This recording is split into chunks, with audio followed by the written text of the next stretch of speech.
নমস্কার বন্ধুরা, রুম্পাস লিটল ওয়ার্ল্ডে আপনাদের সবাইকে স্বাগত। আজ আমি বানাতে চলেছি একদম শীতের স্পেশাল ঘরোয়া স্টাইলে নিরামিষ খিচুড়ি। এই খিচুড়ি খেলে মনে হবে একদম ঠাকুর ঘরের প্রসাদ আর মায়ের হাতের স্বাদ একসাথে। চলুন শুরু করি। প্রথমে আমি নিয়ে নিচ্ছি আধ কাপ মুগ ডাল। এটা শুকনো প্যানে হালকা ভেজে নিচ্ছি যতক্ষণ না সুন্দর গন্ধ বেরোচ্ছে। এবার 1 কাপ গোবিন্দভোগ চাল এবং ওই ভেজে রাখা মুগ ডালটা ধুয়ে রেখে দিচ্ছি। এখানে নিয়ে নিয়েছি শীতের টাটকা সবজি। এখানে আছে ফুলকপি, আলু, কুমড়ো ডুমো ডুমো করে কেটেছি, সিম, গাজর, আদা করে নিয়েছি, বেটে নিয়েছি, মটরশুঁটি, আর নিয়েছি পালং শাক, টমেটো, আর এখানে ফোড়ন হিসাবে তেজপাতা, জিরে আর কাঁচা লঙ্কা নিয়েছি। চলুন এবার শুরু করি।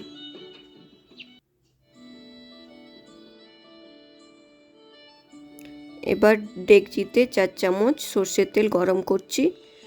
তেল গরম হলে দিয়ে দিচ্ছি জিরে, তেজপাতা আর কাঁচা লঙ্কা।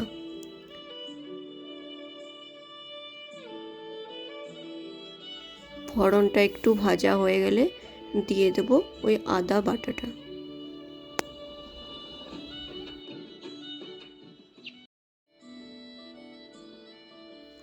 আর নিয়ে নেব একটু হিং। তারপর ভালোভাবে একটু কষিয়ে নেব যতক্ষণ না আদার কাঁচা গন্ধটা বার হয়, খুব ভালো স্মেল আসে ততক্ষণ পর্যন্ত। এরপর আমি দিয়ে দেব টমেটো কুচিগুলো। তারপর ভালোভাবে নাড়িয়ে নেব।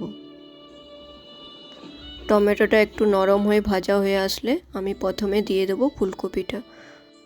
ফুলকপিটা আমি আগে একটু তেলে হালকা লাল করে ভেজে নিচ্ছি। এতে কি হবে, ফুলকপির যে কাঁচা গন্ধটা থাকে সেটা একদমই থাকবে না, আর খিচুড়ির স্বাদ অনেক বেশি ভালো আর রিচ হয়ে যাবে।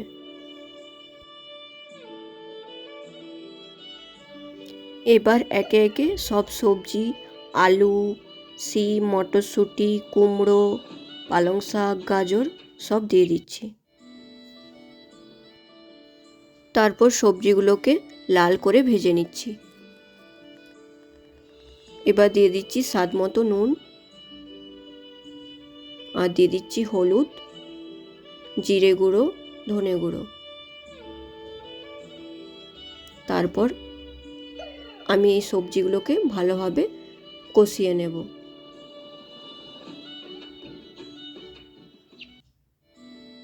সবজিগুলো একটু কষা হয়ে গেলে এবার দিয়ে দেব ধুয়ে রাখা চাল এবং ডাল।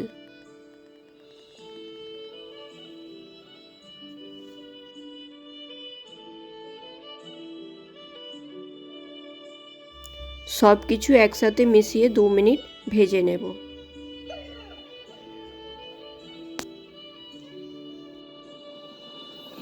একটু ভাজা ভাজা হয়ে গেলে এরপর আমি ঢেলে দিচ্ছি গরম জল। তারপরে ভালোভাবে নাড়িয়ে নিয়ে ঢাকা দিয়ে দেব।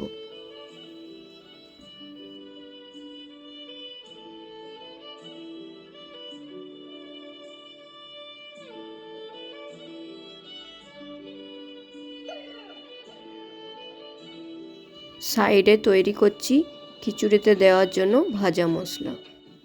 এতে দিয়েছি জিরে, ধনে, পোস্ত, গোলমরিচ, এলাচ আর দারচিনি দিয়ে তারপরে ভেজে আমি এগুলোকে গুঁড়িয়ে নেব। এই দেখুন আমার ভাজা মশলা রেডি হয়ে গেছে। এদিকে আমার ঘন খিচুড়িও তৈরি হয়ে গেছে। এখানে আমি কিছু ধনে পাতা দিয়ে দিচ্ছি, তারপর একটু নাড়িয়ে নিলাম।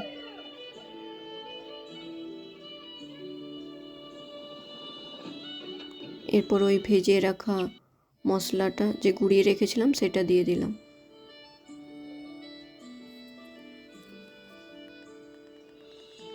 তারপর ভালোভাবে নাড়িয়ে নিচ্ছি।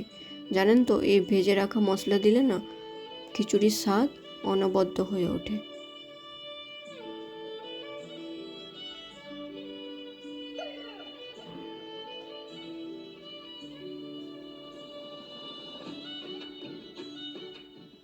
এবার আমি উপর থেকে 1 চামচ ঘি দিয়ে দিচ্ছি।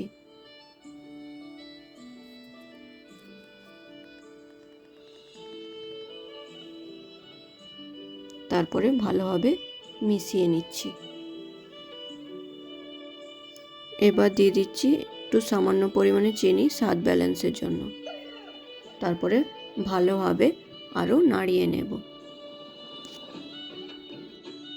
তারপর 2-3 মিনিট ফুটিয়ে নেব, তাহলেই তৈরি হয়ে যাবে আমাদের গরম গরম সুস্বাদু খিচুড়ি। তারপরে আমি কিছুক্ষণ ঢেকে রেখে দেব, তারপরে আমি সার্ভ করব।